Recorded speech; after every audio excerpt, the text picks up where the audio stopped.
Welcome to Flawless Shoe Reviews. As a foot and ankle specialist with over 10 years of recommending footwear, I'm going to talk you through the best shoes for seniors.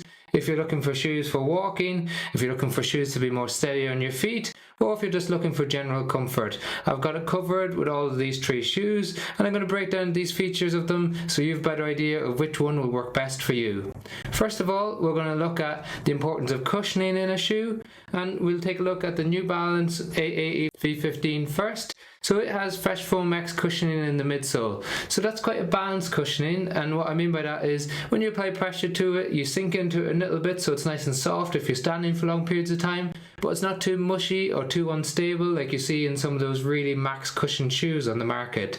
So it sits somewhere in the middle. It's really comfortable if you like to stand for long periods of time or if you like to go for longer walks, and it's a bit more responsive than the other two shoes that we're going to talk about today. So if you're a quicker walker, you like to turn your foot over a little bit faster than others, this can be an excellent option for you.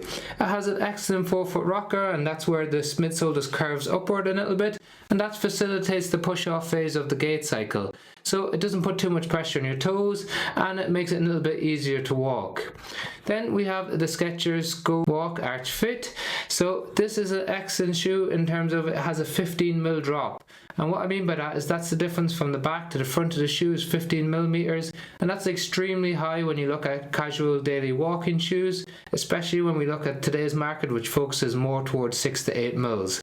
So if you're a heel to toe walker, or you have tight calves or any stiffness or arthritis around your ankle, it can limit the amount of motion in your ankle joint, and having a higher drop can facilitate a nice normal walk-through pattern in your gait cycle.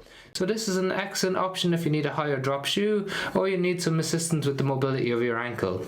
It also has a nice forefoot rocker, but nowhere near as aggressive as what we see in the New Balance AE, and it has a relatively firm midsole. So while the New Balance AE is a little bit more focused on comfort and responsiveness, the sole in the Skechers is a little bit firmer, which makes it a bit more stable of a shoe. So when you apply pressure to it, you don't sink into it near as much as what we do in the New Balance 880. So it's still quite comfortable, but that high drop and that firmness makes it quite a stable shoe. It has some other stability features that are important that I'll touch on in a moment, but I wanted to introduce the Glycerin Max 2. Now this is an excellent option as it's got a really broad base of support, so it's a really wide shoe overall from back to the front. So it's not like some other shoes that are just wide in the toe box. This has plenty of space throughout, and it has a DNA loft nitrogen injected midsole. So again, it's quite a balanced cushioning. It's a little bit firmer than what we get in the New Balance 880. So you sink into it a little bit, but it's quite firm. So it's somewhere in between the New Balance and the Skechers in terms of firmness. So that firmness, broad base of support makes it a really stable shoe, and it's probably one of the more orthopedic shoes out of all three options. And there's reasons for that which I'll touch on later, including how to use insoles and orthotics in this type of shoe. So it has a broad base of support, relatively balanced to firm cushioning, and it's got some sidewalls, so that's where the midsole comes up a little bit on the inside and the outside of the shoe. That helps to cradle your foot, keep it nice and centered in the shoe as you move. So it's an excellent option if you're looking for a much wider shoe. If you're looking for a shoe with some arch support or some more stability features, then the Skechers Arch Fit is an excellent option. So it's got a built-in arch support both in the midsole and in the inner sole within the shoe. So those of you who have flatter feet that like to have some support there, or those of you who struggle with some overpronation moments, this can really help give that extra element of support that you might require. So it's got built-in arch support, and it's got a large sidewall on the outside of the shoe, and that just helps to keep you nice and centered in the shoe as you move. Then in a more kind of classic neutral shoe, we've got the New Balance 880. So it has very small sidewalls on the inside and the outside of the shoe. It's got a relatively broad base of support, but nowhere near as wide as what we see in the Glycerin Max.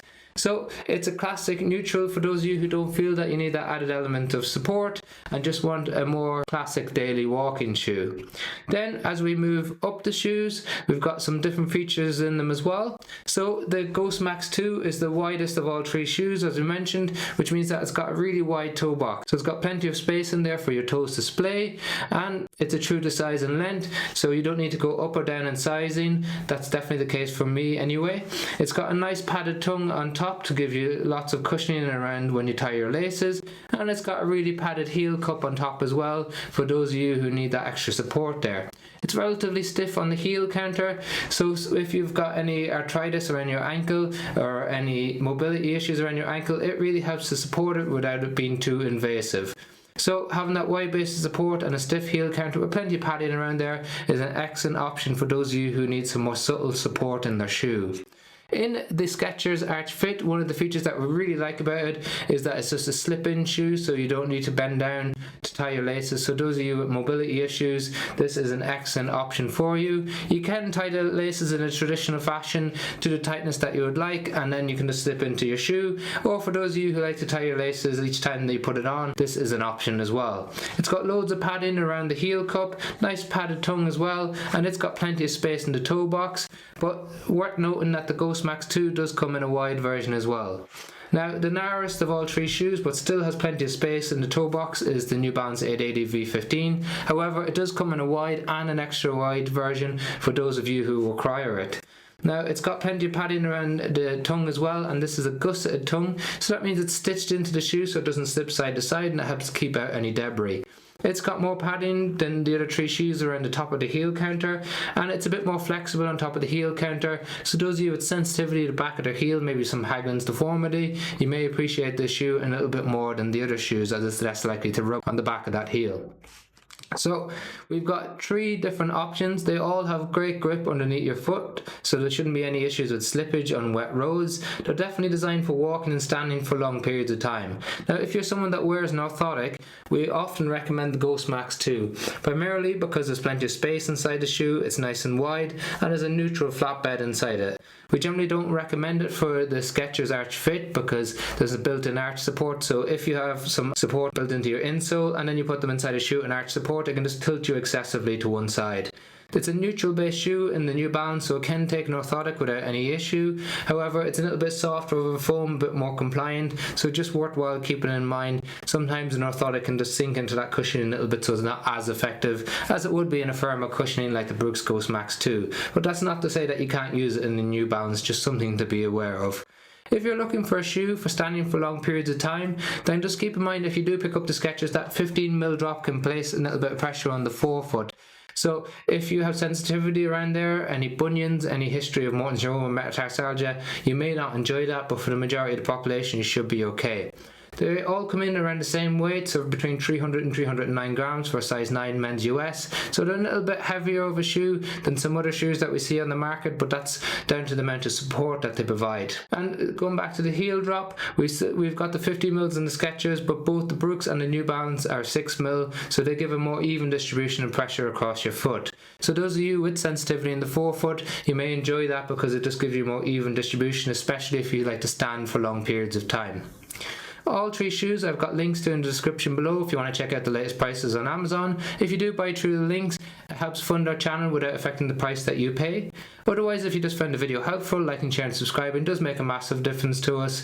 Thank you very much for watching, and let me know if you've got any questions in the comment section below.